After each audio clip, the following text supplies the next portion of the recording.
नमस्कार दोस्तों, स्वागत है आपका हमारे चैनल बोलती कहानियां पर। आज की हमारी कहानी का शीर्षक है खौफनाक कॉलेज यात्रा।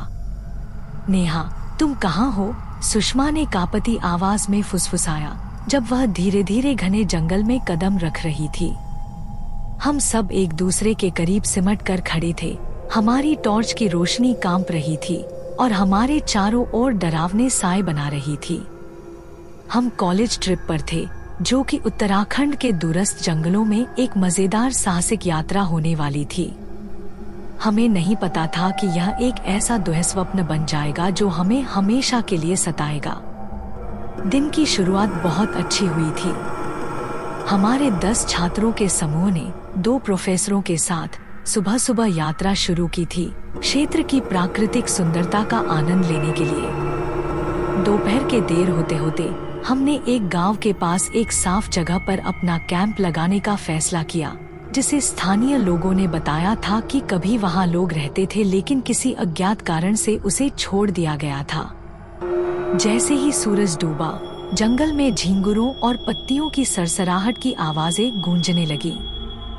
हम सब एक अलाव के चारों ओर इकट्ठे हुए, कहानियां और हंसी मजाक साझा करने लगे। नेहा, हमारी एक दोस्त, खास तौर पर उत्साहित थी। उसे भूतों की कहानियां बहुत पसंद थी और उसे हमें डराने में मजा आता था। उस शाम उसने हमें एक पुरानी गांव की कथा सुनाई, एक युवा महिला की कहानी जो दशकों पहले इन जंगलों में गायब हो गई थी। उसका नाम कमला था और कहा जाता था कि उसकी आत्मा अभी भी इन जंगलों में घूमती रहती है, कुछ खोजते हुए या किसी को। रात के खाने के बाद हमने छुपन छुपाई का खेल खेलने का सोचा। नेहा ने खोजकर्ता बनने का प्रस्ताव रखा। उसने 50 तक गिनती गिनी और हम सब हंसते हंसते सबसे अच्छे छिपने की जगह खोजने लगे। मैंने एक बड़े पेड़ के पीछे जगह पाई। मेरा दिल उत्साह से धड़क रहा था, लेकिन जैसे जैसे मिनट बीतते गए, उत्साह एक बेचैनी में बदल गया। जंगल और अंधेरा हो गया, चारों ओर की आवाजें और भयावह लगने लगी। अचानक हमें नेहा की आवाज सुनाई दी, लेकिन वह हमें खोजने के लिए पुकार नहीं रही थी। वह चीख रही थी, एक खून जमा देने वाली चीख जो जंगल में गूंज उठी, हमें हमारी जगह पर जमा दी। हम अपने छिपने के स्थानों से बाहर दौड़े, उसका नाम पुकारते हुए। हमारी आवाजें डर से कांप रही थी, लेकिन कोई जवाब नहीं मिला। हम बेतहाशा खोजने लगे, हमारी टॉर्च की रोशनी अंधेरे को चीरते हुए। सुषमा, नेहा की सबसे अच्छी दोस्त, सबसे ज्यादा घबराई हुई थी। उसकी आंखों से आंसू बह रहे थे और वह उसे पुकार रही थी। हमने इलाके को छान मारा, लेकिन नेहा का कोई निशान नहीं मिला। ऐसा लग रहा था जैसे वह हवा में गायब हो गई हो। हमारे एक प्रोफेसर, श्री शर्मा, ने सुझाव दिया कि हम कैंप में वापस लौटें और इंतजार करें, उम्मीद करते हुए कि वह वापस आ जाएगी। लेकिन जब हम अलाव के पास इकट्ठे हुए, तो एक ठंडी हवा ने उड़ते हुए आग बुझा दी। हम सब एक दूसरे के पास सिमट गए, डर हमारे दिलों में घर कर गया। रात अंधेरी लग रही थी, अंधेरा हमें घेर रहा था। जैसे ही भोर हुई, हमने कुछ ग्रामीणों की मदद से अपनी खोज फिर से शुरू की। वे हिचकिचाते हुए लग रहे थे, उनके चेहरे पर डर और संदेह साफ था। एक बुजुर्ग ने श्री शर्मा को अलग ले जाकर धीरे धीरे बात की।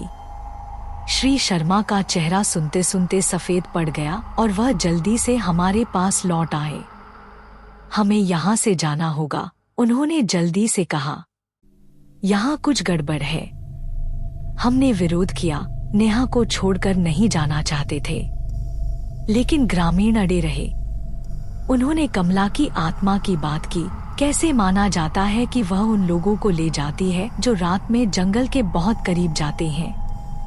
हम इसे मानना नहीं चाहते थे, लेकिन उनके चेहरे पर डर अटल था। अनिच्छा से हमने अपना कैंप पैक किया और गांव की ओर लौटने लगे। चलते हुए मुझे ऐसा महसूस हुआ जैसे कोई हमें देख रहा हो। हर सरसराहट, हर टहनी के टूटने की आवाज मुझे चौंका रही थी। ऐसा लग रहा था जैसे जंगल खुद जिंदा हो हमें अपने में समेट रहा हो। जब हम गांव पहुंचे तो वहां एक छोटा सा समूह हमारा इंतजार कर रहा था, जिन्होंने हमारे कष्ट के बारे में सुना था। उन्होंने हमें खाना और सांत्वना दी, लेकिन उनकी आंखों में वही डर और दया थी। हम वहां कुछ दिनों तक रुके, नेहा की कोई खबर आने की उम्मीद में, लेकिन कोई खबर नहीं आई। तीसरी रात मुझे धीमी रोने की आवाज से नींद खुली। मैंने आवाज का पीछा किया और सुषमा को बाहर बैठा हुआ पाया। उसका चेहरा सफेद और आंखें डर से चौड़ी हुई थी। उसने मुझे बताया कि उसने नेहा को अपने सपनों में देखा, मदद के लिए पुकारते हुए। उसकी आंखें डर और हताशा से भरी हुई थी। ग्रामीणों ने एक स्थानीय पुजारी को बुलाया, जो कमला की आत्मा को शांत करने के लिए एक अनुष्ठान करने के लिए तैयार था। उन्होंने विश्वास किया कि यही नेहा की सुरक्षित वापसी का एकमात्र तरीका था। अनुष्ठान एक गंभीर घटना थी, मंत्रों और जंगल की आत्माओं को चढ़ावे से भरी हुई। हम सब देख रहे थे, एक छोटी सी उम्मीद के साथ। लेकिन नेहा कभी वापस नहीं आई। हम भारी दिलों के साथ गांव से चले गए, अपराध बोध और डर का बोझ महसूस करते हुए।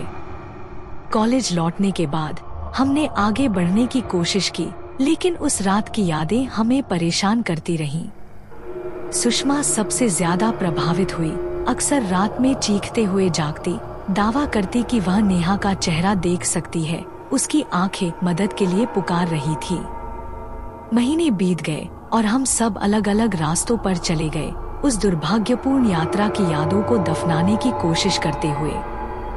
लेकिन उत्तराखंड का जंगल हम पर अपनी छाप छोड़ चुका था। हम इसके बारे में बात करने से बचते थे, डर अभी भी हमारे दिमाग में ताजा था। सालों बाद मैं फिर से गांव गई, कुछ समापन की उम्मीद में। ग्रामीणों ने हमें याद किया, उनके चेहरे पर वही डर और दया थी। मैंने उस बुजुर्ग से मुलाकात की जिसने उस रात श्री शर्मा से बात की थी। उन्होंने मुझे कमला की कथा सुनाई कि यह सिर्फ एक कहानी से अधिक थी। वह एक असली व्यक्ति थी, एक युवा महिला जो दशकों पहले जंगल में गायब हो गई थी, बिल्कुल नेहा की तरह। ग्रामीणों का मानना था कि उसकी आत्मा बेचैन थी, दुनियाओं के बीच फंसी हुई, और जो कोई भी बहुत करीब जाता था वह खतरे में था। मैं भारी दिल के साथ गांव से निकला, सच्चाई को समझते हुए। नेहा जा चुकी थी, एक ऐसी शक्ति द्वारा ली गई थी जिसे हम न तो समझ सकते थे और न ही लड़ सकते थे। उत्तराखंड का जंगल रहस्य और डर का स्थान बना रहा। इसके अंधेरे रहस्य पेड़ों के बीच छिपे हुए थे।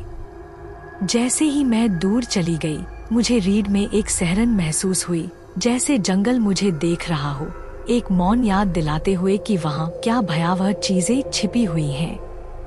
नेहा की यादें हमेशा मेरे साथ रहेंगी। उस रात का भयानक स्मरण जब हमने उसे अंधेरे में खो दिया। और हर बार जब मैं पत्तियों की सरसराहट या हवा की चीख सुनती हूँ, मैं नेहा के बारे में सोचने से खुद को नहीं रोक पाती। जंगल की गहराइयों में खोई हुई, मदद के लिए पुकार रही, जो कभी नहीं आई। अगर आपको हमारी कहानी पसंद आई हो तो चैनल को सब्सक्राइब करें और वीडियो को लाइक करें। आपके इस प्यार से हमें और अच्छी कहानियां आपके लिए लाने में प्रोत्साहन मिलता है।